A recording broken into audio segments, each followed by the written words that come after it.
or this is our one chance we can actually say no to our flesh, and no to our dreams, and no to our wants, and no to our desires. And this is our one chance in our existence, our immortality. I'm talking 700, 900 billion years from tonight. And every single day of that, we'll be praising him naturally.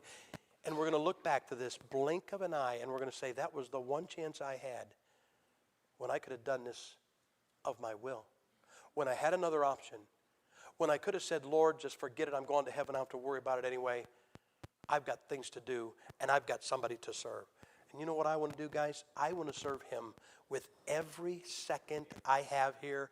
I want to serve him with every iota of energy. I want to serve him with every word and every thought and every action. You know why? Because this is the one chance for something that did not exist for most of history. For a piece of dirt that was animated and given a soul and that was bought by the blood of God's only begotten Son and bequeathed eternity in heaven with its Creator as his Father. But this blink of an eye is the only chance I've got. It's the only chance I'm ever going to have. It's school, guys. It's the life of an acorn. This is the one chance we've got when we can do something for him, when we don't have to do something for him. Let me ask you a question. What are you going to do with your one chance? I want to tell you this, and I'll be done. I got to tell you this. I saw this some years ago. How many of you have ever been to Hawaii? Anybody? Okay. If you ever been to Hawaii, you got to go up on Oahu. You got to go up Diamond Head. Okay? Now, you do that once in life. I've done that twice in life. To this day, I have no idea why I did it the second time. Stupidest thing I ever did. Diamond Head is an extinct volcano, and on the western face of the outside of the crater of Diamond Head are bunkers. They're not gun bunkers. They were actually observers' bunkers for guns on the far side of the crater that were going to defend Hawaii if the Japanese came during World War II to invade it. If you ever go to Diamond Head, here's what you got to do. You drive up to that. They're inside that crater is a mile across. Can you imagine when that went off? You drive through a tunnel. The tunnel is actually part of the crater wall. You drive through this tunnel. You park your car. You walk down a long concrete sidewalk until that ends, and then it's a gravel sidewalk.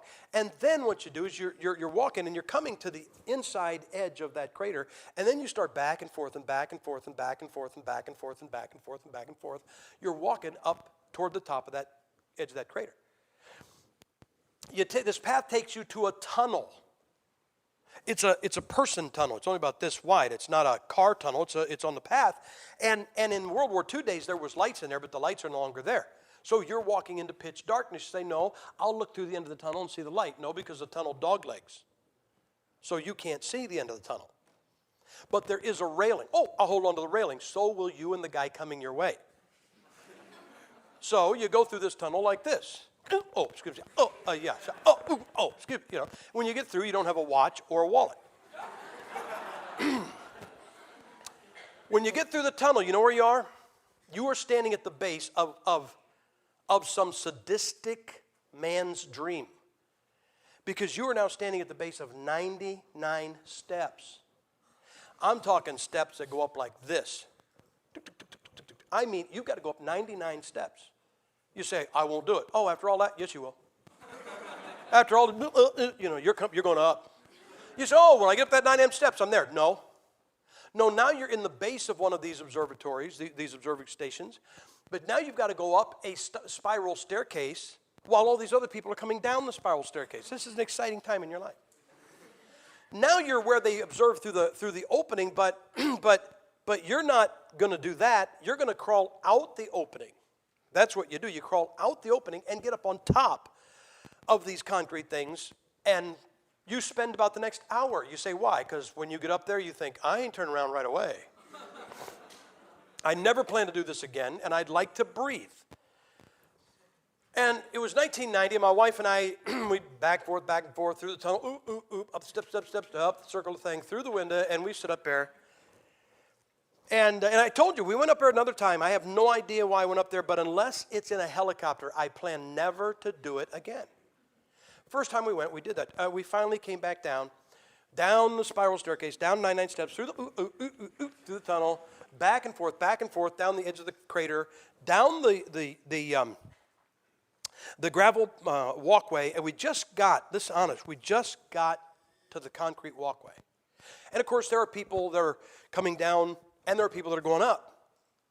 And here comes a guy he's headed up. He is still on the concrete.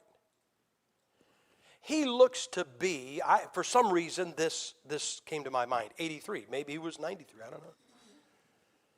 But he could barely walk. He was an old man, and he had a cane with 4 legs, and he's walking like this. And you can see this guy, to the next step, the last step he took was a major success for him. And when I saw this guy coming, guys, listen, he doesn't know what he's got ahead of him. And I stopped him. I said, excuse me. I said, Pop, let me explain to you what you got ahead of you. I told him about the gravel. I told him about going back and forth, going through the tunnel, going up 99 steps, coming up that spiral staircase, and this old man crawling through that slit to get up on top of that concrete emplacement. I said, I just want you to know what's ahead of you. I said, he said, thank you. And headed up.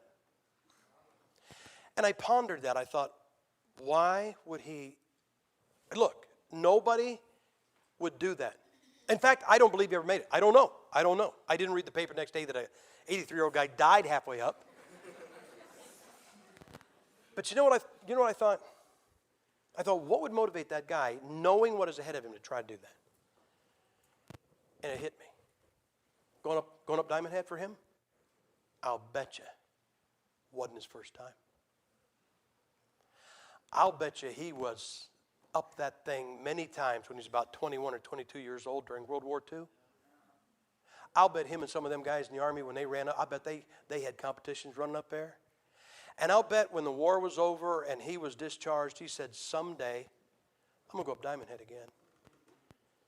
But this got in its way, and this got in his way, and he had this to do, and he had this to do. And I think that he said, I got to get up there while I can. And I think he waited too long.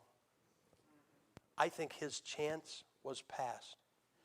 Don't let your chance to live for the Lord here and now, in this one chance you have to live for him, when you can choose some other way to go. Isn't there? I didn't even have to be sin. You understand? I'm not talking about it's got to be sin. I'm not saying you got to go out there and be a drunkard and a doper. I mean, you can just be the nicest citizen in your town and just not give God but the bare minimum